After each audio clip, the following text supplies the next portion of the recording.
अरविंद कुमार। आइए डालते हैं आज के देश विदेश की खबरों पर एक नज़र और ताज़ा खबरों के लिए आप जुड़े रहिए। पटना जिला के मनेर भाजपा ग्रामीण मंडल अध्यक्ष द्वारा जम्मू कश्मीर के पहलगाम में हुए हमले के विरोध में बलुआ गांव में कैंडल मार्च निकाला गया।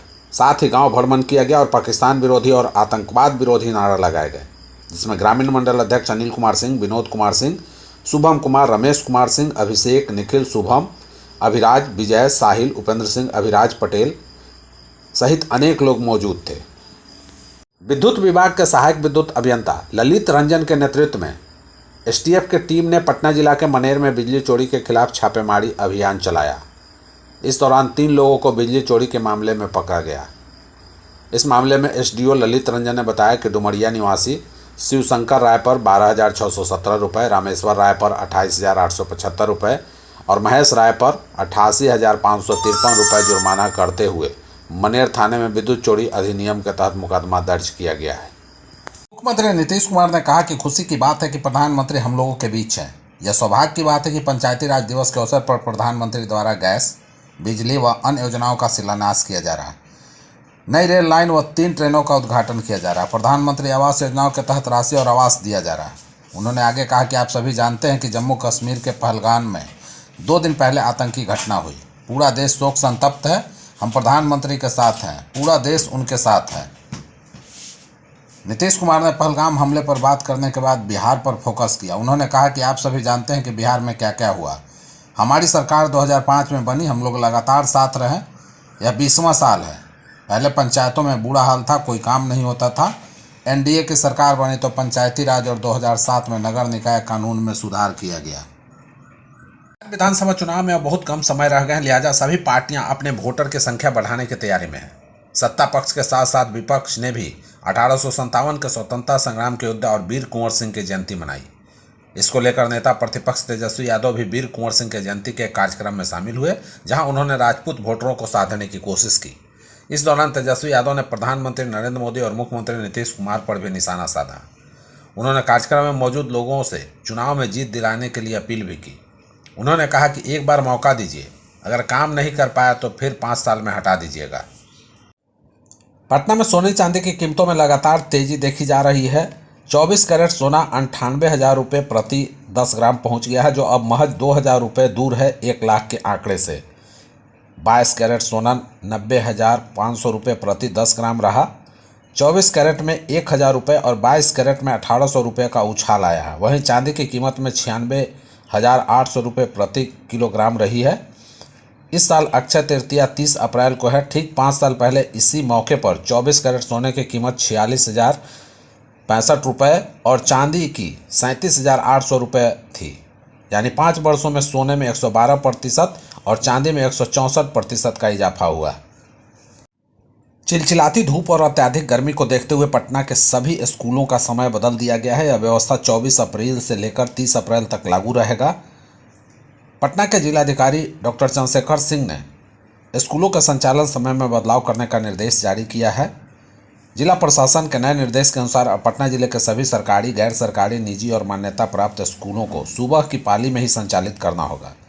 सभी स्कूल 11:45 तक ही खुले रहेंगे। इसके बाद किसी भी परिस्थिति में स्कूल का संचालन नहीं किया जाएगा।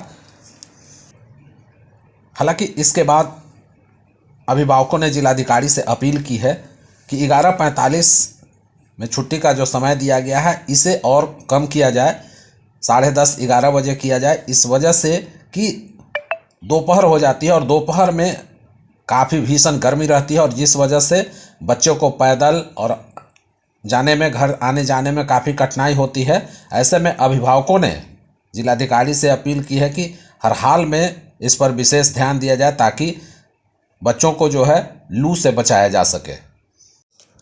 अप्रैल में बिहार में मौसम के कई रंग देखने को मिल रहे हैं। आरंभ के दिनों में गरज तड़क के साथ वर्षा से मौसम सामान्य बना रहा, तो इधर 4-5 दिनों से पछुआ के कारण मौसम शुष्क बने रहने के साथ हीट वेव के कारण लोगों की परेशानी बढ़ गई है।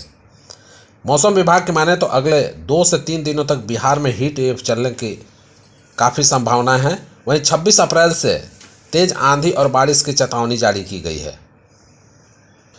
उत्तर बिहार के कुछ जिलों में भीषण लू का अलर्ट है। राजधानी समेत 17 शहरों के के इलाके में मौसम शुष्क रहने के साथ भीषण गर्मी रहेगी। वहीं पूर्वी चंपारण, पश्चिम चंपारण, शिवहर, गोपालगंज जिले में हीट वेव को लेकर येलो अलर्ट जारी किया गया है। 3 दिनों के दौरान अधिकतम तापमान में 1 से 3 डिग्री की वृद्धि का पूर्वानुमान है। पहलगाम आतंकी हमले के बाद भारत की तरफ से पाकिस्तान के खिलाफ सख्त एक्शन लिया गया है। कैबिनेट कमेटी ऑन सिक्योरिटी यानी CCS की बैठक के बाद जो निर्णय लिए गए उसकी जानकारी विदेश मंत्रालय के सचिव की तरफ से दी गई है। इन्हीं में से एक निर्णय वाघा अटारी सीमा पर बने चेक पोस्ट को बंद करने का है।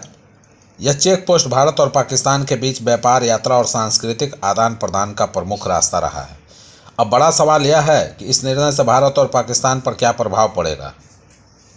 बता दें कि अटारी बाघा सीमा पर दोनों देशों के कई लोग रोजगार पर निर्भर हैं। चेक पोस्ट बंद होने से इन लोगों की आजीविका प्रभावित होगी।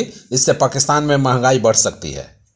राष्ट्रीय पंचायती राज दिवस पर मधुबनी में आयोजित सभा में प्रधानमंत्री नरेंद्र मोदी ने बिहार को लेकर बड़ी बात कही। उन्होंने कहा कि जिस प्रकार से शांति और सुरक्षा तेज विकास के लिए सबसे जरूरी शर्त है, उसी प्रकार विकसित भारत के लिए विकसित बिहार जरूरी है।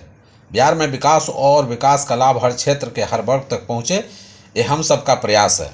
उन्होंने कहा कि बिहार में बाढ़ की तबाही को कम करने के लिए साथ यहाँ के किसानों, महिलाओं को समर्थ बनाने के साथ युवाओं को रोजगार का अवसर दिलाने के लिए केंद्र सरकार समर्पण के साथ काम कर रही है।